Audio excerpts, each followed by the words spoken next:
South কোরিয়ার সামরিক বাহিনীতে বাধ্যতামূলক দায়িত্ব পালন শেষে এ বছরই ফিরছেন জনপ্রিয় কোরিয়ান পপ ব্যান্ড বিটিএস এর সব সদস্যরা। সাউথ কোরিয়ার আইনে 18 থেকে 28 বছর বয়সী সব পুরুষ নাগরিকদের জন্য সামরিক প্রশিক্ষণ ও সেবা বাধ্যতামূলক। সেই নিয়ম মেনে বিটিএস এর সদস্যরাও একে একে সামরিক বাহিনীতে যোগ দেন।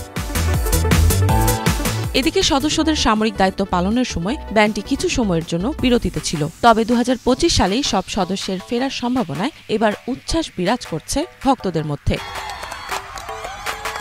10 জন বিটিএস এর সদস্য RM এবং ভি সাউথ কোরিয়ার বাধ্যতামূলক সামরিক দায়িত্ব সফলভাবে সম্পন্ন করেছেন। দলের অন্য সদস্যরাও জুন মাসের শেষ নাগাদ তাদের সামরিক দায়িত্ব শেষ করবেন বলে জানা গেছে। ফলে পুরো ব্যান্ডের সামরিক পর্ব শেষ হওয়ায় ভক্তরা আগ্রহ ভরে তাদের আবারও একত্রিত হওয়ার প্রতীক্ষায় রয়েছেন।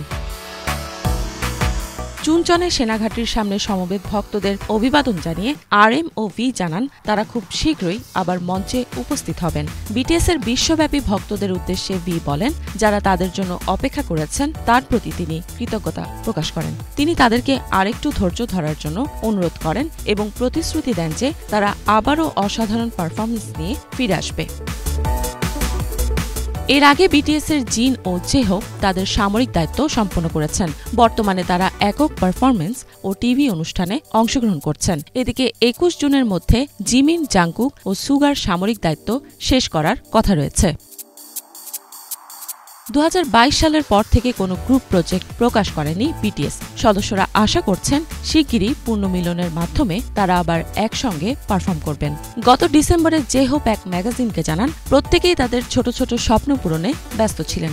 এখন আবার সবাই একত্রিত হচ্ছেন। এটি তাদের জন্য খুবই আনন্দের বিষয়। এই সপ্তাহে ব্যান্ডের 12তম বার্ষিকীর উদযাপন উপলক্ষে বিটিএস ফেস্টা নামে বিশাল এক ইভেন্টের আয়োজন করেছে বিটিএস এর ম্যানেজমেন্ট কোম্পানি হাইব। যদিও সদস্যরা সেখানে উপস্থিত থাকবেন কিনা তা এখনও নিশ্চিত নয়। তবে গত বছর জিন এই অনুষ্ঠানে অংশ নিয়েছিলেন। এই খবর প্রকাশের পর হাইবের শেয়ারের মূল্য 2.3% বৃদ্ধি পেয়েছে এবং 3 বছরের মধ্যে সর্বোচ্চ স্তরে পৌঁছেছে। সেনাবাহিনী থেকে অবসরের সময় ফুলের তোড়া হাতে RM জানান তিনি পারফর্ম করার ব্যাপারে সবচেয়ে বেশি আগ্রহী। সম্ভবত সবাই এমনটিই চায়। তিনি আরও বলেন তিনি তার অ্যালবাম তৈরিতে মনোনিবেশ করবেন এবং খুব শীঘ্রই আবার মঞ্চে ফিরে আসবেন। এরপর তিনি ভক্তদের সামনে বাদ্যযন্ত্র বাজিয়ে পরিবেশন করেন।